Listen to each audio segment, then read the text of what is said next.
ni Ministre Prévost, ni Ministre w'ububanyi n'amahanga w'igihugu cy'Ububirigi. Ububirigi bumaze iminsi bwaracanye umubano n'igihugu cy'u Rwanda. U Rwanda rwo rwafashe iki cyemezo gikomeye cyane cyo kuba ruhagaritse umubano n'igihugu cy'Ububirigi mu bya diplomasi, nyuma yaho Ububirigi bwagaragaje uruhande makimbirane yo muri Repubulika ya Demokarasi ya Kongo, aho Repubulika ya Demokarasi ya Kongo yakomeje kugenda ishinja u Rwanda ibirego bitandukanye no kuba u Rwanda rufashe umutwe wa M23, ibirego ariko leta y'u Rwanda yakomeje kugenda ihakana. Hanyuma ikindi gikomeye cyane nuko Ububirigi bwagiye busabira u Rwanda gufatirwa ibihano mu buryo bukomeye cyane, yaba cyane cyane mu by'ubukungu, bitewe n'ibyo rwakomeje kugenda rushinjwa ko rwaba rufasha uyu mutwe wa M23 wiganjemo abavuga ururimi rw'ikinyarwanda n'ubwoko bw'abatutsi barwanya uburenganzira bwabo, cyane cyane nabo mu burasirazuba bwa Repubulika Iharanira Demokarasi ya Kongo. Ministre Prévost rero akaba mu minsi mike yitambutse yavuga ko ari inama ya Francophonie igomba kwera i Kigali, akaba rero yarayitabiriye ndetse akaba yaragiye agarukwaho cyane muri inama. Uyu munsi rero nibwo uyu Ministre Prévost w'Ububirigi yasuye urwibutso rwa Jenoside rwa Kigali avuga amagambo akomeye cyane. Amwe rero muri amagambo yavugiye kuri urwibutso rwa Jenoside rwa Kigali niyo tugiye kugarukaho muri aka kanya. Uretse ibyo ngibyo ndaza no kubabwira ko kandi Ministre Prévost yagiranye ibiganiro na Olivier Nduhungirehe n'abadiplomate b'u Rwanda n'Ububirigi, bakaba bayobowe na Ministre w'ububanyi n'amahanga Olivier Nduhungirehe ndetse na Ministre w'intebe wungirije akaba na Ministre w'ububanyi n'amahanga w'Ububirigi Maxime Prévost. Bagiranye ibiganiro, ibikubiye muri ibiganiro aba ministre bombi bagiranye byose turabigarukaho muri amakuru yacu ku buryo burambuye. Ariko kandi ndaza no kubabwira ko AFC 23 yatangaje ko izagira uruhare mu gusenya imitwe yitwaje intwaro muri Repubulika ya Demokarasi ya Kongo, irimo n'umutwe wa FDLR, uyu nguyu ushinjwa ko urwana ku ruhande rwa leta ya Kongo. Ndetse ni coalition ikomeye cyane kuko harimo ingabo z'u Burundi, hakamo Wazalendo, bose rero bakunze kurwana ku ruhande rwa leta ya Kongo, aho bivugwa ko ari nabo bari ku murongo w'imbere ku rugamba mu bitero bitandukanye bagenda baga mu bice bitandukanye, cyane cyane ku birindiro by'uyu mutwe wa M23. Reka rero twihuse mbahe ikaze mbabwire ko uwitwa Ministre Prévost w'Ububirigi yasuye urwibutso rwa Jenoside rwa Kigali avuga amagambo akomeye cyane. Ministre w'intebe wungirije akaba na Ministre w'ububanyi n'amahanga w'Ububirigi Maxime Prévost yasuye urwibutso rwa Jenoside yakorewe Abatutsi rwa Kigali ku Gisozi, asobanurirwa amateka yagejeje kuri Jenoside n'ingaruka zayo ndetse n'urugendo rw'ubwiyunge no kwibaka kw'igihugu mu myaka 31 ishize. Ministre Prévost n'itsinda bari kumwe basuye urwibutso rwa Jenoside rwa Kigali kuri 20/25 bunamira imibiri y'abatutsi ishyinguwe muri urwo rwibutso, cyangwa se reka tuvuge ngo iruhukiye muri uru rwibutso rwa Jenoside rwa Kigali ruri ku Gisozi mu karere ka Gasabo mu Rwanda. Mu butumwa bwanyujijwe ku mbuga nkoranyambaga, urwibutso rwa Jenoside rwa Kigali rwatangaje ko iri tsinda ryasobanura amateka yagejeje kuri Jenoside yakorewe Abatutsi, ibyayiteye, ukuri kuri yo ndetse n'ingaruka zayo, tutibagiwe urugendo rw'u Rwanda mu bwiyunge no kwibaka mu myaka 31 ishize. Nyuma yo gusura ibice byose bigize uru rwibutso, Ministre Prévost w'Ububirigi yavuze ko yongeye gushengurwa n'abazize Jenoside yakorewe Abatutsi mu Rwanda. Mu izina rya guverinoma n'abaturage b'Ububirigi nongeye kunamira abazize Jenoside yakorewe Abatutsi mu mwaka w'1994 mu Rwanda.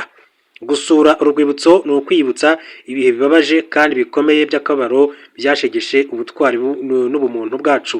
Ni inshingano yacu twese kwirinda ko amakuba nkaya yongera kubaho, yaba muri aka karere cyangwa se ahandi hose ku isi. Yakomeje yizeza ko Ububirigi buzakomeza gukora ibishoboka byose kugira ngo buhangane n'abahakana Jenoside yakorewe Abatutsi mu Rwanda mu mwaka w'1994.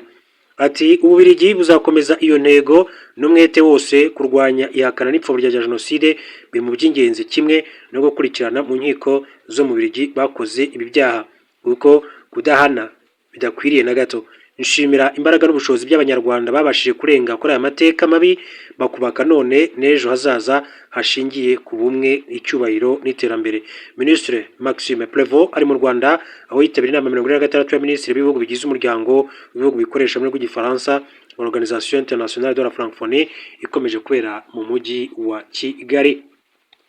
Tukiri kuri Ministre Prévost mbabwire ko uyu n'umudiplomate w'Ububirigi hamwe na Olivier Nduhungirehe Ministre w'intebe wungirije akaba na Ministre w'ububanyi n'amahanga w'Ububirigi Maxime Prévost bagiranye ibiganiro byabaye ku itariki ya 19 Ugushyingo 2025 ubwo bari bitabiriye inama 26 ya Ministre w'ububanyi n'amahanga ibihugu bigize umuryango wa OIF imaze iminsi ibera i Kigali mu Rwanda.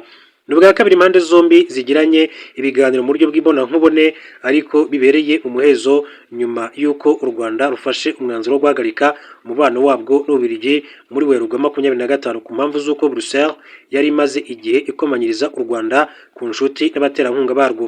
Byatangajwe ko ibiganiro bya mbere byabereye i Doha muri Qatar muri Gicurasi 2025.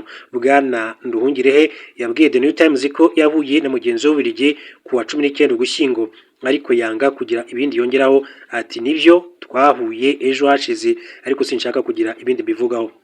Nubwo amakuru ku byaganiriweho akiri ibanga, inzego zitandukanye zivuga ko impande zombi zakoresheje uburyo bwinshi mu gushaka uburyo hakemurwa ibibazo ibihugu byombi bimaze igihe bifitanye. Amakimbirane yatewe n'ibibazo byo mu burasirazuba bwa RDC. Ububiligi bwafashe uruhande rwo gushyigikira RDC bwirengagije n'imvugo za perezida w'iki gihugu cyo mu burengerazuba bw'u Rwanda Felix Tshisekedi wakunze kuvuga ko azafasha FDLR n'indi mitwe ivuga ko irwanya u Rwanda mu gukura ubuyobozi buriho. Ibi bwabikoraga bwirengagije ko amakimbirane yazahaje aka karere n'u Rwanda by'umwihariko aribwo bwayabibye mu bihe by'ubukoloni aho kunga ibihugu byahoze bikolonizwa bifite rero uruhande muri RDC. Ubwo yari i Kigali kandi Minisitiri Prévôt n'itsinda yari ayoboye ku 20 Ugushyingo 2025 basuye urwibutso rwa Jenoside rwa Kigali ruri ku Gisozi rushyinguyemo abatutsi barenga 150 bishwe muri Jenoside. Prévôt yunamiye abahashyinguye anashimira abanyarwanda kudaheranwa bagaragaje bakishakamo imbaraga zo kongera kubaka u Rwanda rushya ruzira amakimbirane. Yanditse mu gitabo cy'abashyitsi ati mu izina rya guverinoma y'Ububiligi n'Ababiligi bose nongera kunamira abazize Jenoside yakorewe Abatutsi mu mwaka wa 1994 mu Rwanda. Gusura urwibutso bitwibutsa amarorerwa yabaye ku kiremwa muntu. Yongeyeho ko ari inshingano za buri wese mu kurwanya ko ibyabaye byasubira kuba ahandi haba mu karere cyangwa se ahandi ku isi. Ati Ububiligi buzakomeza gukorana imbaraga mu kwirinda ko byasubira.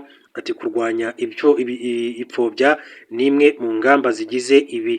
Kimwe ati no gukurikirana mu Bubiligi abakekwaho gukora ibyaha kuko ntawakwihanganira umuco wo kudahana. Muri Werurwe 2025 nibwo guverinoma y'u Rwanda yamenyesheje y'Ububiligi ko yahagaritse umubano wayo nubwo mu bya diplomasi. Inategeka abadiplomate b'iki gihugu kuba bavuye ku butaka bwarwo mu gihe kitarenze amasaha 48. Akaba rero ari Minisitiri Prévôt w'Ububiligi. Reka rero mbabwire ko ihuriro rya AFC 23 iyi ni Alliance Fleuve Congo M23 irwanya ubutegetsi bwa Repubulika ya Demokarasi ya Congo ryatangaje ko rizagira uruhare mu bikorwa byo gusenya imitwe yitwaje intwaro ikorera muri iki gihugu.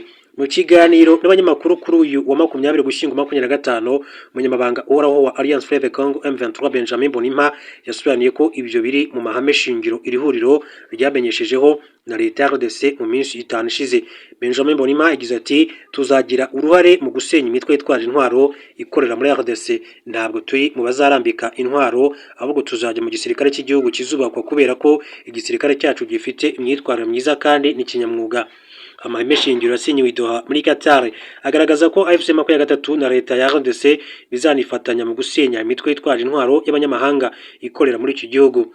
Mu gihe biteganyijwe ko inzego na serivisi bya leta bizasubikwa ku butaka bw'igihugu, Benjamin Mbonimpa yasobanuye ko ibyo bizaba muri RDC hose kubera ko byagaragaye ko leta idafite ubushobozi bwo kuyobora neza.